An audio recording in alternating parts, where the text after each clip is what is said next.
Welcome to the Pushing Through Loss podcast. I'm your host, Kalila Green Siciliano. In this weekly podcast, we're here to offer support, understanding, and hope to those who have experienced the pain of pregnancy loss. We'll share stories, insights, and expert advice to help you find your inner strength warrior. Let's begin this journey together. Welcome back to another episode of Pushing Through Loss with me, Kalila. I have an amazing guest with me today. Her name is Rakefet, and we met probably about 6 months ago or so, maybe a little bit longer. Yeah. And we met through this whole idea of loss. And it's incredible because I was just saying before we started that I feel like we've only spoken a few times, but yet I really feel like I know you because we've spoken about such deep things. And then I see you all the time online. So it's like we get that intimate connection without ever really having another conversation. So I'm so excited that you're here. Thank you. When I saw that you were looking for guests or whatever, I was like, I definitely want to do that. I jumped on it. Amazing. So, amazing. Well, welcome. Thanks. So let's go back to sort of when we first met and talk a little bit about what happened that brought you to where you are now. What happened that well, I suffered a miscarriage, and it was probably, I keep saying the time wrong because every time it seems like it was yesterday, but it wasn't. I think it was 2 years ago, which is I know crazy. It's crazy. Time flies. Yeah, you're just like, what? How? It feels like it just happened. And obviously it was a horrible experience. There's no time of miscarriage in like how many weeks or months that it's not a horrible experience. At least if you want the baby, which I did. And so I decided to write a movie about it, and that's kind of what brought me to that. But it was a hard, I don't know, like it was not a good, I was alone. I don't have a partner. It was kind of an accident, I guess, but to me it was a really happy accident. I was really happy about it. Nervous, because I think anybody would be nervous, because, at the time I was 42 years old, and I had never been pregnant before in my life. Although I could have gotten pregnant, but I don't know, I just never had. So it kind of felt like a little miracle. Like it just kind of felt like I kind of had assumed maybe I couldn't, or I don't know. And so it was just like this little miracle that I felt like I received. And I guess I knew I was pregnant for about 2 or 3 weeks. So the baby was like going on 6 weeks or something like that. And I had bleeding and whatever, like really, really bad cramps that the doctor at the ER told me were contractions, and that my body was like literally just like, get this out of me, I guess. And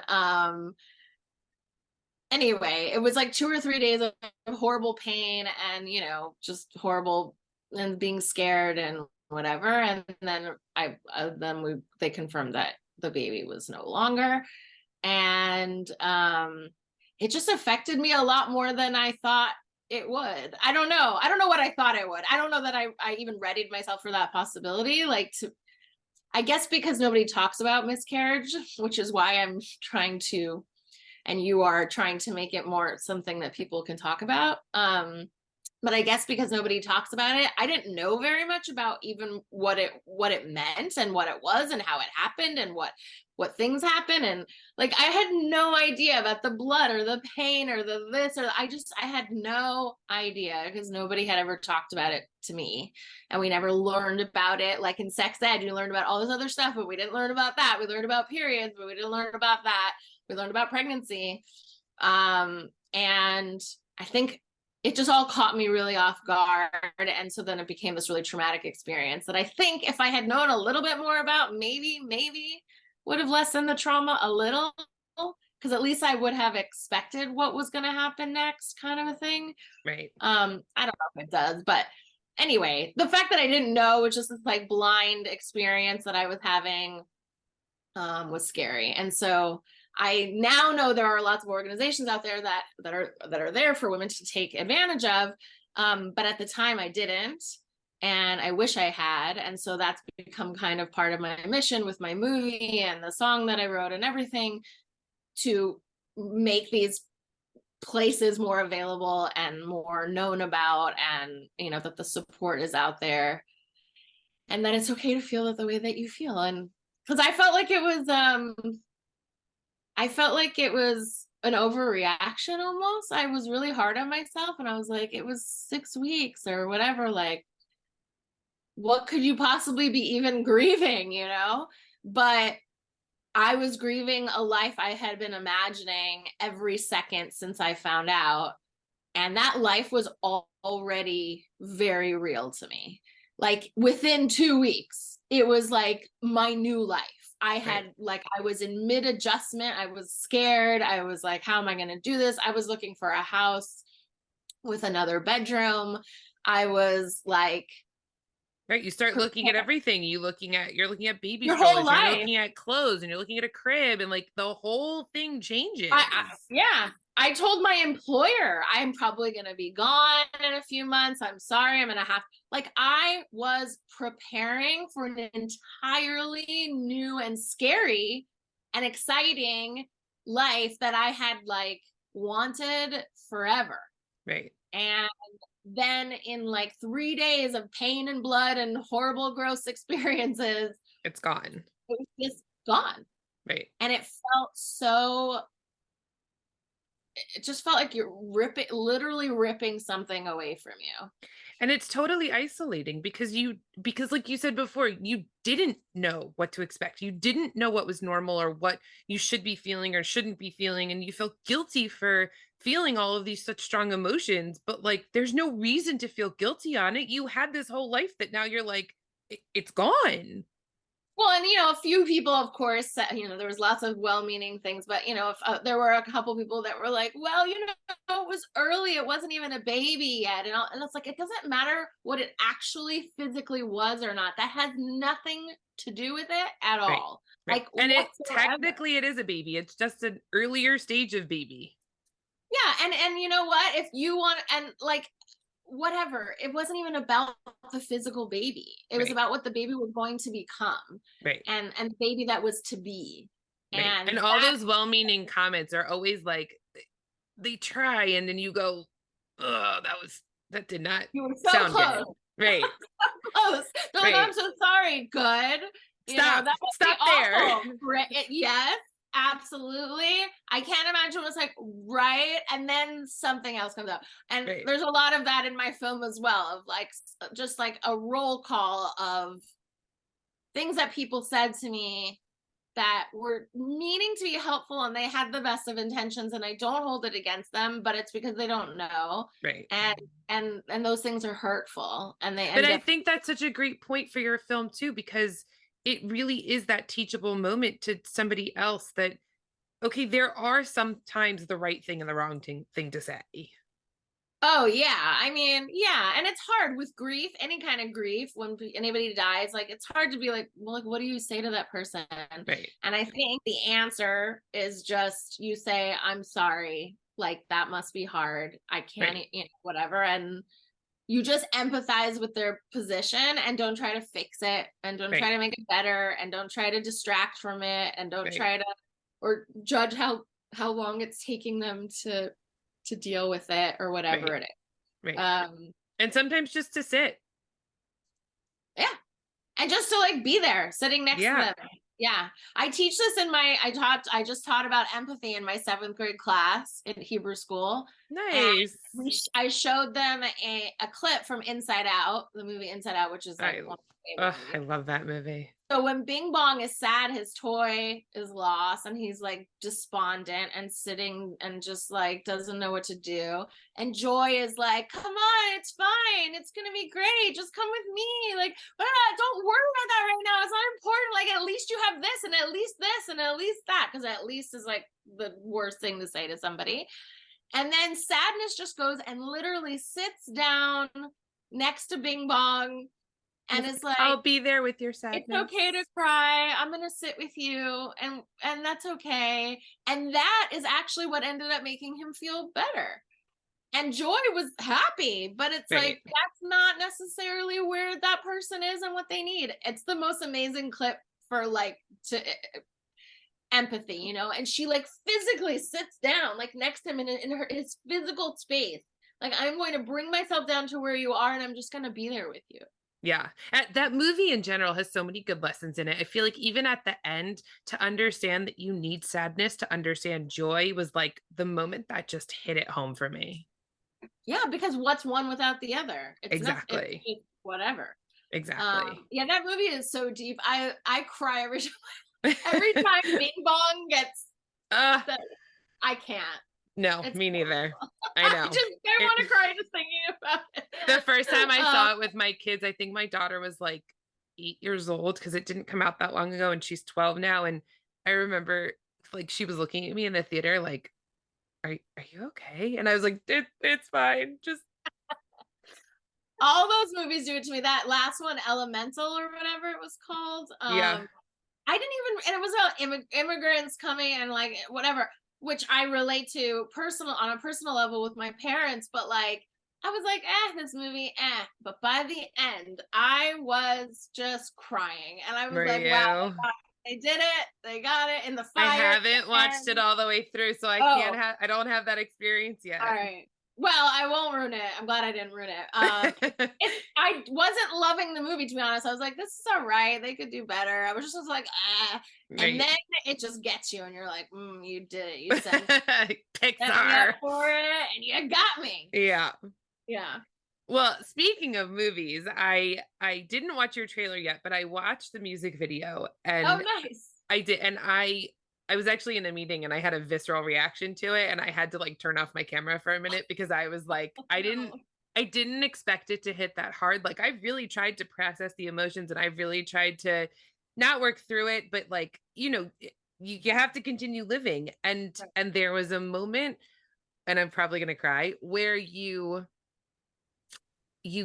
are sitting on a park bench and that moment where you're immediately in that cramped feeling like that it just hit me, right? It was something that I like couldn't I could put myself back in like that and it really hit in that visceral reaction. So tell me more about coming up with this movie script and where you went with it and getting it to the point that it is now. Um, Thank you for sharing that with me, because what the people's reaction to the film and the music video, whatever, is so important to me, because I'm make I'm making it for me, but I'm also making it for everybody else. I want people to feel seen.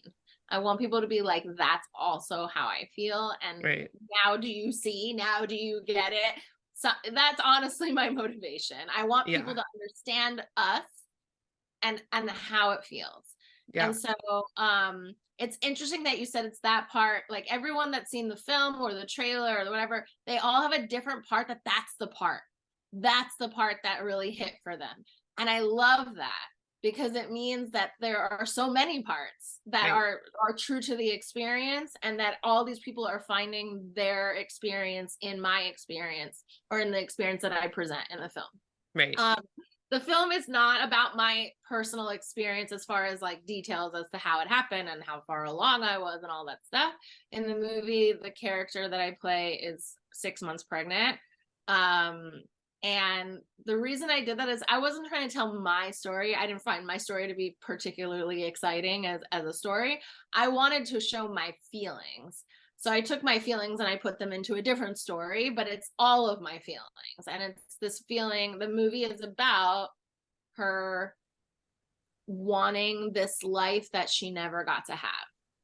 And with this baby that she never got to have. And her dealing with the grief and the trauma of it all. And making it was very hard. I mean, in some ways it was very easy. Like, it was actually one of the easier films to come together, and it wasn't always easy, but like, considering my past, I felt like my unborn child was helping in some way, to be honest. Like I That's really really did. beautiful. A lot of the time when things were going wrong or something just or whatever, like this like gift would come from somewhere. Like getting the baby. That was like a crazy, how did that even happen? Like, and that was the first, and that was should have been the hardest thing for us. And Cooper came on, and And he's so cute. my God, I'm obsessed with this child. He's already much older and he looks like a different kid. And I get updates. Auntie Rakefet gets, updates because I'm like, I'm obsessed with him. I really bonded with him on set. And I was with him even like you can see in the behind the scenes, I'm like giving him a bottle and I'm holding him and I'm like, whatever. I'm like, she just was like, take him, you Enjoy. yeah, basically. And she was like, I'm fine with it, and I was like, I love Lindsay. His mom is so great. And she's good friends with my producer, Joseph. And that's how we got the baby. But for her to, and he was so great. He was so great. We He thought we'd looks have, like such a calm, easy baby too. he was, the only thing is one time we wanted him to be sleeping when he was awake and awake when he was sleeping. And I was like, we got it at the wrong time. But like, he was so chill and like, did not make noise on set when he wasn't working. Like he just was so chill. And when he was there, just looking at all the cameras and us and kind of like, what are we doing? Like, what's happening? And just so sweet. I love that kid so much. Anyway, he was like the thing that saved me because he brought me so much joy. And I was having to go to really dark places as the actor, to like bring up all of that emotion. And it was like emotion that I had gone numb on because to make the film and to crowdfund it and to get it all I had to be like no emotion, like this is Right. just business. I'm trying to get my stuff done. I got to get the money, I got to get the locations, I got to, I was directing, I was producing, You were rewriting, acting. I was acting, I was learning lines, I was, whatever, trying to figure out, I was doing costumes, I was like I was Sort of the everything person. yeah, no, I had a huge crew, so I thank know, God. and they all looked incredible. But yeah, but the crew was awesome. I definitely didn't do it all by myself, but all of those like big jobs were mine. And I had to organize everybody else doing their jobs and stuff like that. So it was anyway, it was hard. It was nice to have Cooper there. He was kind It, of my it's happy. so interesting that he was like your therapy in this movie where you're literally going through a miscarriage or a Yeah. stillbirth. Like Yeah. It was just nice because I'm dealing with this like idea of this death of this baby, and then I have this living, smiling, happy little baby looking at me, and so it was just like a nice little band-aid each time I, whatever. The hardest scene, I cried in so many scenes of this movie, but the hardest scene was in the like climax of the movie, and it's where I find the baby in the forest and he has to lay there naked in the cold, in the dark. We put him on a little blanket. He wasn't laying in the dirt, but like to do this big shot of this crane coming up above him, like showing him, and it needed to be held for like, I don't know, it felt like forever, but it was like seconds. And he's laying there, and I'm standing behind the camera and we're trying to get the shot. And they're like, oh, hold on, the focus. I'm like, you guys, please, please, please. I started to cry. I'm off camera. I'm bawling because I just wanted to go pick up this baby. And the mom was like, I'm looking at her and I'm like, and she's like, it's fine. Like it was seconds, but it felt like hours. And I was like, can I go? Can I go? And they're like, not yet, not yet. And I'm like, can I go? Can I go? And they're not. And I was like, fine. And I was like, I can't. I'm going. And I would pick them up and I'm like, oh my God, give me your blanket. And I'm like hugging him. And I'm like, it's okay. It's okay. I'm so sorry. I'm so sorry. Please don't hate us. It was seconds, but it felt forever. And it was the hardest thing to watch for me. I couldn't stop crying. People were like, it's okay. And I'm like, no, I don't want to use him anymore. Let's not put him in it. Let's put him in his bed. I felt so protective over him. And his mom was like, it's okay. He's crying. It's fine. Whatever, And anyway, it was, That was really hard. So every time I see that, I'm like, because it's so short in the movie, but it took so long to get in my But I head. think that that's such a good analogy for exactly what you go through in losing a pregnancy, right? Like it in the blip of time, in the grand scheme of your life, it's not that long. But Right. in the moment, it feels like forever. It feels, Everything. yes, and it feels like you're gonna live in this grief for the rest of your life. Yeah. Yeah, absolutely. And yeah, that's a really good metaphor. I mean, it was very hard. Um, yeah, I told his mom, that I was like, just send us the bill for therapy. And she's like, ha ha ha. She's like, he's gonna be like going to his therapist and be like, I keep having this recurring nightmare that I'm laying naked in the woods and And nobody will nobody will pick me pick up. me Nobody will pick me up, and I'm just crying, and everyone's just staring at me, and they're filming me. Everyone's up. looking at me. And then his And mom goes, yeah. And then we'll hand him the DVD and be like, you can watch it too. You can also see it. it's your worst nightmare right there. At least they'll know why, you know, That's like true. anyway, poor Like, kid. look, I can show you my dream in real life. Right, exactly. I'm like, but the parents are so excited. Lindsay and her husband are so excited because they're like, it's a time capsule for them of him at that age, because he's Right. already not like that at all. I mean, he already is like a big boy. Wow. Um, I mean, he'll never remember me because I met him so young. He was 3 months when we did the movie. Wow. I didn't realize he was so little. He was almost 4 months. It was close to 4 months. Wow. But yeah, so anyway, little Cooper, we did such a good You job. really did. And I wrote a song that's in the movie called The Life We Never Had, because that's what it's about. And I think that's really like listening to the words, you really, it's probably what connected it for me. Where when I tell you I had a visceral reaction I was not expecting, like I all of a sudden just started sobbing and like uncontrollably, where I was like, wow, that 3 minutes, that was all it took.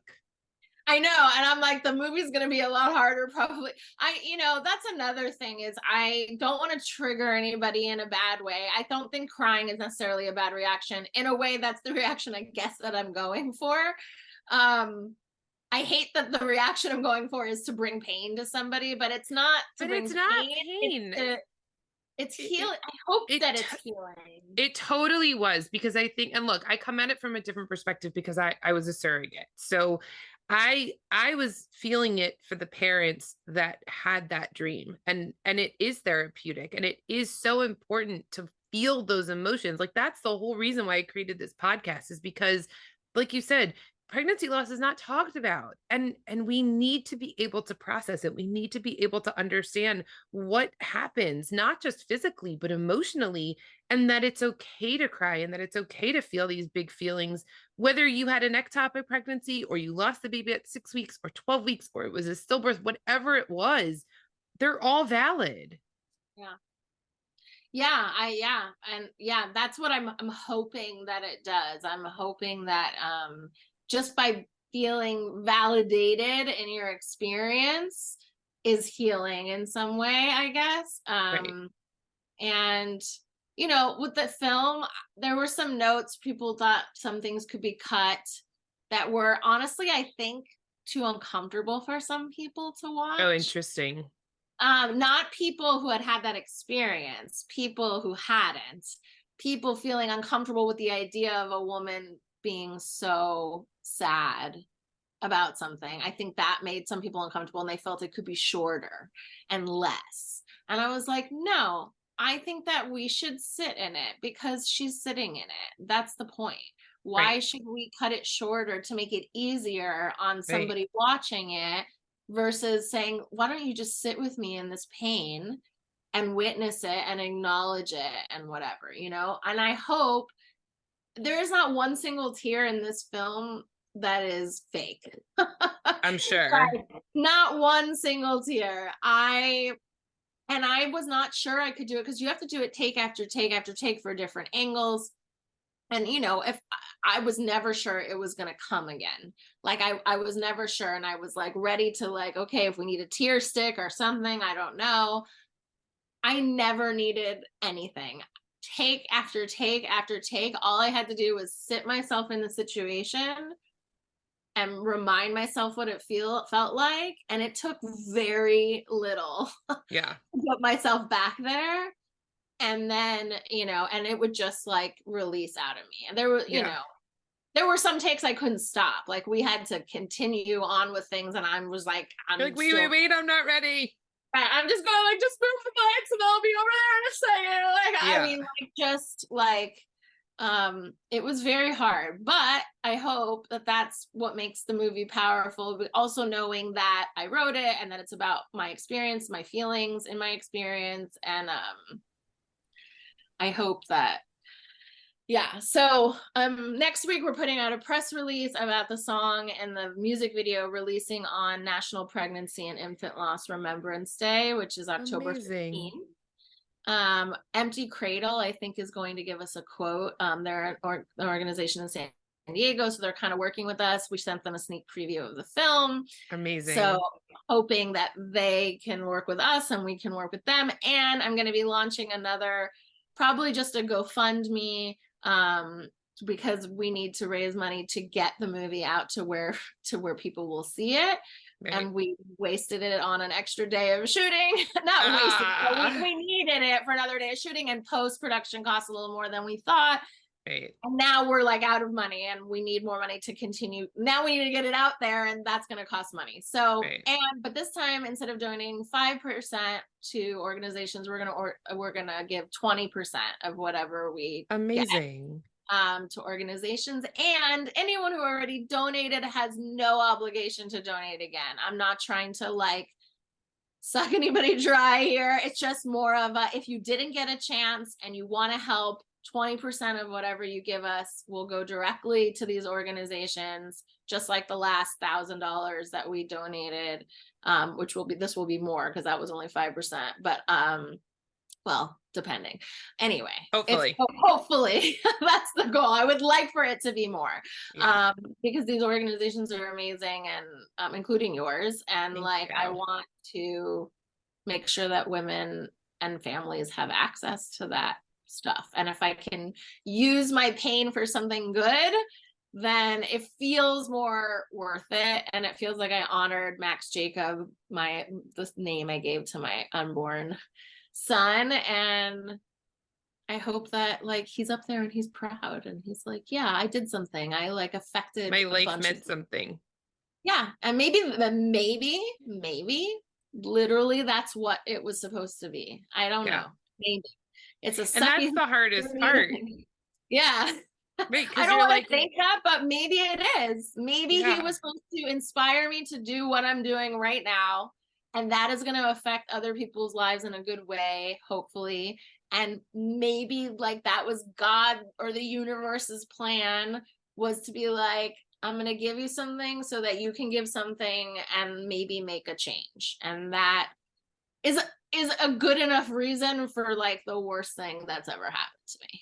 Yeah. It's so interesting that you say that, because I know, like, especially in Judaism, there's this whole concept that when you name somebody after somebody who has passed away, they take on a lot of the characteristics of that person, right? So, Oh, like, my interesting. middle name is named after my grandfather, who I never met. He passed away 7 years before I was born. But every single person in my family, my cousins, my mom, everybody says that I for sure have a piece of him living within me, and that the empathy that I have comes directly from him. But I've never met him, so how in the world do I know that? Right. Whereas if you've never met this child, you still have a piece of them in you, and by naming them and by using that pain to be able to help other people, even though that child, you might not have known their personality yet, they still live on and they still can teach other people, and that their essence is still here. Yeah. Yeah. I mean, he was real. He was here. Right. It did happen, even though sometimes it feels like, could I imagine it? Because it happened so fast for me. Right. But he was here, and even if, I don't know, maybe this is our journey together to make this happen and Right. to affect other people in a good, positive way. It's weird to say that about like what is essentially a horror movie, but it is a horrific experience. Right. And so why would I shy away from the horror aspect of it? Because that's the part that I think people are afraid to talk about. And it's Right. a horrifying, scary, painful experience at any stage. And people should know that, so that at least they know what they're dealing with when they're trying to comfort somebody. Right. And if it happens to them, they're not as scared as I was.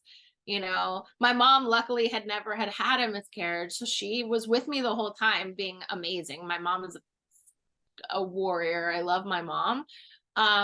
She never left my side. She was there the whole time, like dealing with me and taking care of me and calming me down and comforting me and just being there for me, and during the pregnancy and during the miscarriage. And I forgot where I was going. I started thinking about my mom. I Your love mom her is so much. pretty incredible. I've never met her, but I became friends with her on Facebook Oh, after right, we right, right, connected. And I right, love her. She right. comments on all my stuff. I'm like, you're so sweet. My mom is like the ultimate Jewish mother of all Jewish mothers. She's like I the love her. penultimate Jewish mother. She actually did all the catering for the film, and she I plays my love mom that. in the movie, but the mom in the movie is only a voicemail, like it's a voiceover. But that's my mom doing those lines, and it's in the movie. She plays a mom who is not a very good mom, Mm. and it really upset her that that was what she was doing. And I was Aww. like, you don't have to do it. And she's like, but I want to be in it. And I was like, I want you to be in it too. So she's like, just please keep telling everybody that is not how I am. And I was like, Mom, you're acting. You're acting. It's just a role, you know? And she's like, because my mom is like, if you could be the opposite of the mom in this movie, that's my mom. Like she was so supportive. My dad too, that very, very supportive of me. Um, That's the awesome. entire time, and they were there with me the whole time, you know, comforting and whatever. I know why I got anyway. Sorry, I get distracted. I miss my mom. They're in Israel right now. I'm very close with my mom, because that's not obvious. But anyway, she didn't know what to expect from the miscarriage either. So we were just kind of both sort of relying on what the doctors or the nurses were telling us, um and just like And going it's through. probably so weird. Like my mom had kind of had the same experience because she got pregnant with me and that was it. And then she Mm, didn't have any other kids. So when I went through it also, like my mom had no idea what to do because it's oh, not something that she's like, I think I had a friend who had a miscarriage, but I don't know. Nobody talked right. about it. Well, and also, even if you did, I mean, when I told my story, all these people started coming to me privately, like, "Oh, I also, me too, blah blah blah," Right. and it was like some people that I'm very close to that I never knew this about, and why? Right. Like, not to say that you need to like call everybody up and let them know, but like if it's someone who's close to you and like that you're going through that experience, there's no way that that week we didn't talk and you didn't Right. want to share, you know. So, and I think it's because there's shame attached to it, like maybe I did something wrong, or I Right. whatever, or maybe they didn't want anyone to know they were pregnant in the first place, or maybe Right. they are, you know, who knows, whatever Right. the reasons are. And they're all valid, there's nothing wrong with those reasons. But again, if you don't want to share, nobody should have to share, but Right. anybody that feels that they need to get it out and talk about it shouldn't feel badly about doing that. Right. And And it's people, so interesting because I remember when I got pregnant with my daughter, um, I told my best friend, I told my parents, obviously I told my husband, but like I remember somebody saying to me that maybe they had overheard or something like that. And they're like, why are you telling people so early? And I was like, first of all, I'm not telling people, number one. right, And right, number two, I'm telling the people who, God forbid, if something happens, I need their support if I have to go through that. And I thank God, my first four pregnancies were perfect and smooth and I couldn't have asked for anything better. But like knowing that I had that support system made the difference in the world for me to know that if I did need to talk to somebody, any one of those friends were there. yeah, I actually did that, not thinking that. I told a few close friends, and people kept telling me it's bad luck, it's this, it's that. And honestly, I wish people wouldn't say that, because when I lost the baby, I'm like, I did this to myself. I honestly, that was my first thought. I thought I did this to myself. Right. And obviously I don't think it had anything to do with me telling people early. But what telling people early did do was me being able to tell them then that I was no longer pregnant, and then having them there to support me, which they Right. did. Right. Obviously, I wouldn't have told anybody that I don't think I would have had that support from in the end. And I wasn't like posting it on Facebook or anything like that, which believe me, I felt like I wanted to because I was so excited, but I was like, calm, just relax. And And again, if you do, there's nothing wrong with that, right? and Like, if you do, there is nothing wrong with it. I just was like, right. it feels like what I would, to me, I'm a superstitious person, and I was, every time I told someone, I felt guilty about it, Right. which is crazy, and you shouldn't, but I did, And I think it's because of that. Like, it's because of that whole stigma of maybe it is your fault, and maybe you have all this guilt behind it, and did you do something wrong, and the what ifs, and you've got the whole world telling you shouldn't tell people before a certain time. well, and that's also crazy because it's like, why can't, if I hadn't done that, I wouldn't have gotten to share that joy with my friends Right.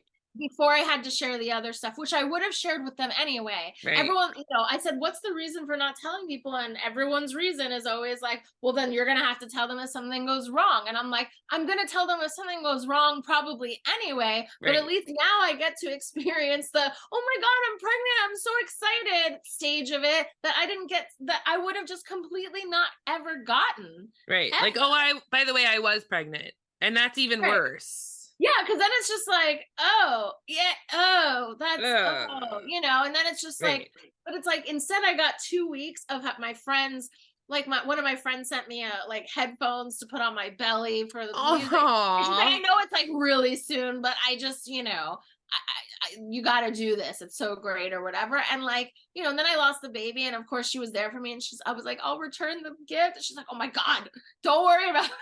Keep it, donate it, whatever you want to do, like, right. and then she sent me, that same friend, I love Shannon, she sent me a plaque that said, like that I put in my picture when I announced that the baby was gone or whatever, about holding him in heaven and stuff like that, with his name Yeah. on it, date. And anyway, I wouldn't have gotten to have those 2 experiences with this one particular friend for sure, where I was happy and excited and planning and talking about doulas and all the stuff Right. that we were doing, and then talking to her about losing the baby and having her know how important it was to me and how much it meant to me.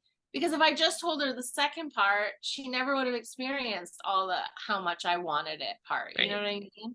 Right. And I think that made her be able to support me better too, because she was there for the whole experience.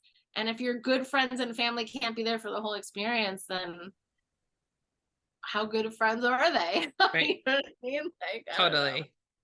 On that So, note, if you could look back and say, besides the therapeutic side of writing the script and getting everything for still together and out there and publicized, what 2 things stand out the most for either something that helped so much afterwards, and maybe something that you thought you wish you could have changed afterwards? about the film or about No, about your experience in losing the baby. well, I wish I could have kept it. I guess I would change that. That would be helpful. I wish, in a way, I almost wish I had more time with it, which I say that in the song too. Even though it would have been so much harder, I think, to lose him at 6 months or something, God forbid, it would be exponentially more difficult.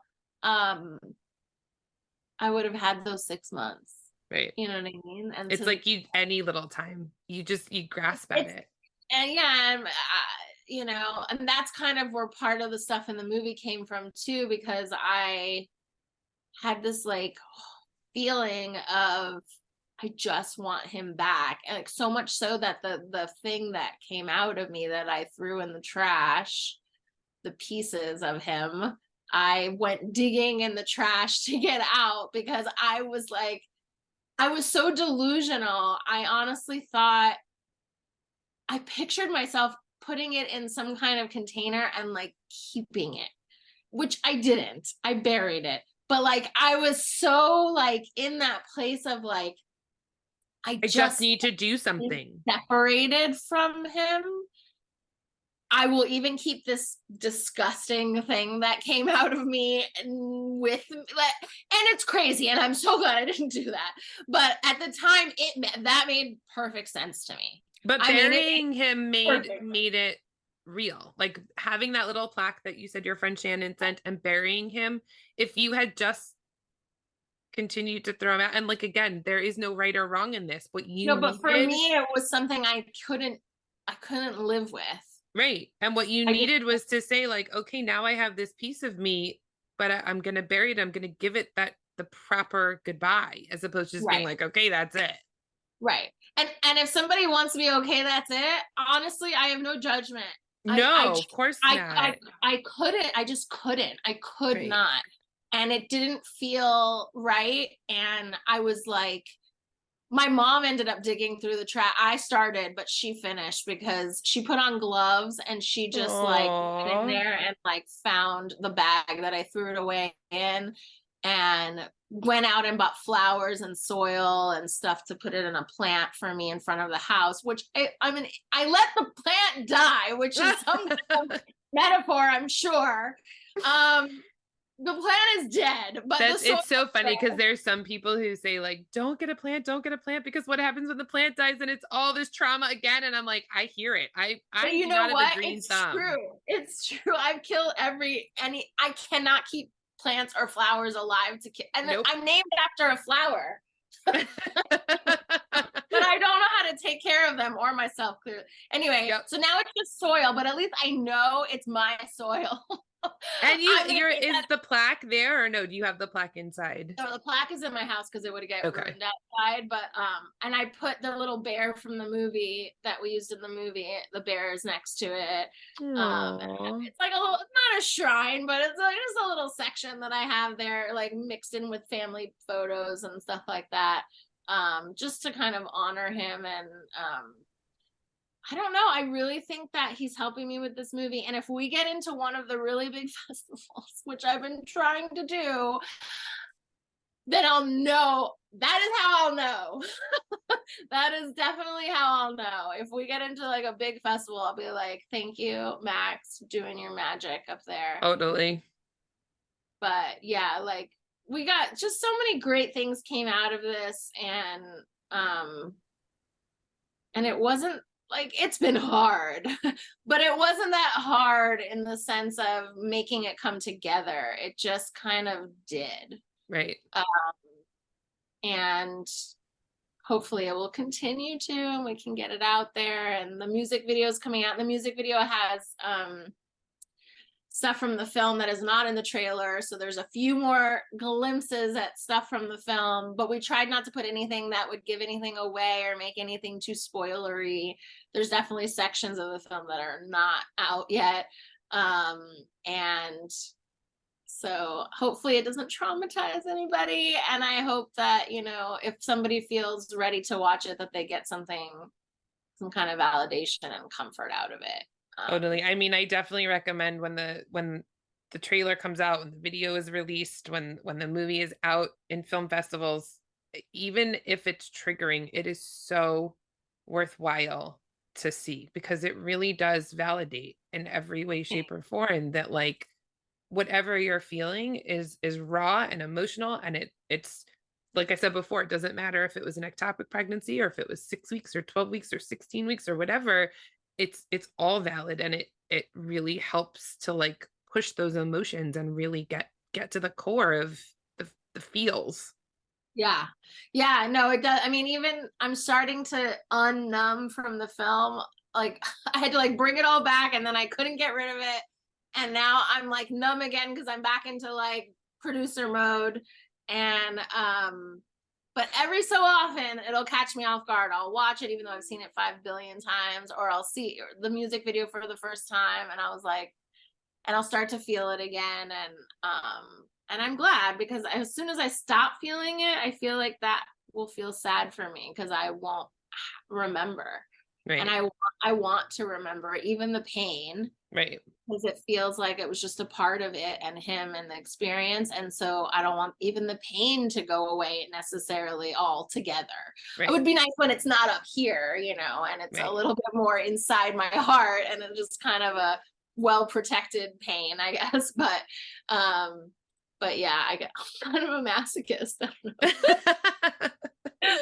don't know. On Anyway, that note, yeah, what the would be trailer's the out one, though. yeah, what Yeah. would be the one thing that you would tell people as like a piece of advice or something that you would say like you have to do this afterwards? Um, can I give two pieces of advice? Sure.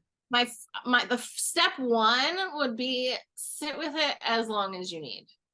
Like be sad as long as you need to be sad. Yep. Give Like, yourself grace. yeah, totally take the time to like just be like, I don't want to do anything about it. I Hmm. don't want to do anything about it. I just want to be sad. Yep. So do that and do that without guilt.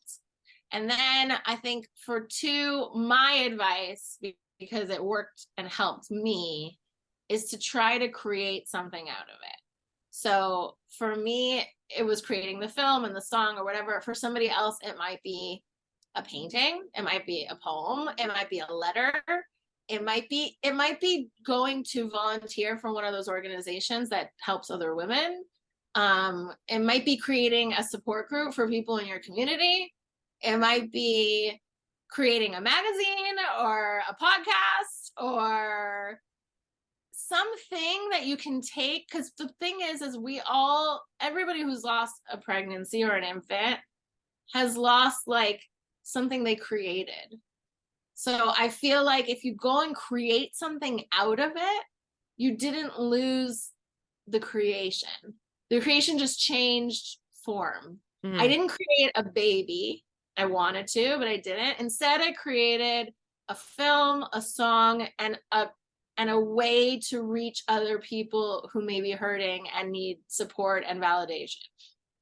And I think the creation could also just be creating a connection with somebody else who's gone through it.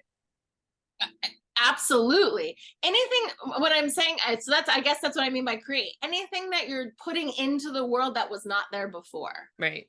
That's creation, right? Like Right. you're Right. You don't adding need to create something. a movie. Like there's no way I would have been able to do that. And you That's definitely don't need to amazing. do that. That's just my thing, right? Right. But everybody has something. If you're just really good at creating a connection, if you're really good at talking to people, if you're really good at listening to people, if you're really good at what photography, I mean, it doesn't have to be creative in the sense of creating Art. art. Thank you. Right. You're just adding something to the world that wasn't there before in honor, memory, reverence of this loss that you had. And then at least for me, it starts to feel less pointless Mm. and not, well, it still feels unfair. It feels less pointless. I just Yeah. felt like, for what was this? For what? Right. And Right. at least now I can say it was for this. Right. It It gives was it for meaning. something. Yeah. Like, and nobody wants to die for no reason. Like people in war, they're like, I want to just die indiscriminately. Like, no, but everybody wants their life to have purpose. And so I wanted to give my son's life that would have been some purpose, since he did Mm. not get a chance to do that. Or maybe Hmm. he did. Maybe he did. Maybe this was it. Yeah. I think that's really beautiful. And I think it's poignant. It's like you said, you don't want it to be pointless because otherwise if you forget it, it's like it never happened. And that 6 weeks really changed your life 100%. I was just thinking about going back to look at my journal, which I have not had the whatever to do from those weeks, and just kind of relive the experience a little, because I just don't want to forget. Right. I don't want to forget, because it was an And that's amazing okay. the majority of it was an amazing experience. Right. Just the end of it was not. Right. But the fantasy and the feeling pregnant and knowing what my life might be and all of that, like, I don't want to lose that. Yeah. I don't want to lose that. So yeah, I think I'm that's glad I wrote beautiful. it all down, which I did. Yeah. And it's hard to go back, but I think it's really beautiful that number 1, you can, and that number 2, that you have that memory. And I think to anybody out there listening, to be able to keep those memories, it's something that like you when you're going through it, you're thinking like, I don't ever want to go back to this. I don't ever want to feel this again. But to remember the good part of being pregnant also, however short that was, is so important to be able to continue moving forward. It was so I love telling people I was pregnant. I would tell random strangers sometimes because I felt like that didn't matter. Right. I You think know, I and told my nail person before I told anybody else where I was like, "You can't do that because I'm pregnant." right, right. Well, I think I was at the gym and I went up to like my dance teacher, and I was like, "I'm pregnant," and he's like, "Oh, don't do any of the twists or whatever." And I was like, Right. "Got it." But someone even asked me if I was pregnant, and I swear I must have been walking like I was pregnant, maybe. And like this woman in the gym, she said to me, like, "Are you pregnant?" And I was like, "Am I that like I'm not big. I mean, I'm big on my own." And she's like, there's like, she's like, "It has nothing to do with your stomach, honestly. It was like this glow. You just like look like you were pregnant." And I was like, I am. I was so excited. So, Yes. um, Yeah. that's So still to an be idea. able to pull on those memories is so important. Yeah. Yeah. Amazing. Well, I so appreciate the fact that you were here, and I can't wait to be able to see the film. I think that the podcast might come out after the music video is released and after the trailer is released. So tell Okay. people where they're able to find it. Okay, the trailer is already up on the Cyclamen Films YouTube page, and my page, my personal YouTube page also. That's where the music video will also be. You can also watch my old films are up there. Still is not up yet because we're waiting on festivals, but next in 2025 it'll be up there. Uh, Amazing.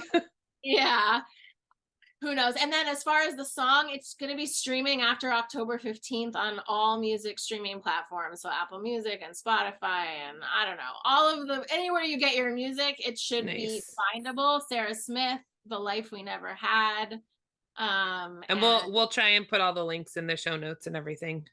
yeah, I can if you let me know that when you're ready for them, I'm happy to send all that over. Perfect. Perfect. Well, thank you so much. This was an incredible conversation. I so appreciate the fact that we connected through like some random person in LA, and now I Yeah, feel who like we I don't even really know her, but that's I don't funny. even know how I know her. But anyway, but yeah, it's But great. yeah, and I love being able to like catch up with you either, through a conversation like this or on Facebook. Yeah, anytime. I'm always there. Well, we will definitely talk soon. Thank you. Thanks for having me. My pleasure. Thank you for joining me today on Pushing Through Loss. I hope this episode has provided support, understanding, and a sense of community for those who've experienced pregnancy loss. Remember, you are not alone in your journey, and there is strength within you to face the challenges that come your way. If you found value in today's episode, please consider sharing it with others who may benefit. Together, we can help each other heal and activate our inner strength warriors. Stay tuned for more empowering conversations, and until next time, you got this.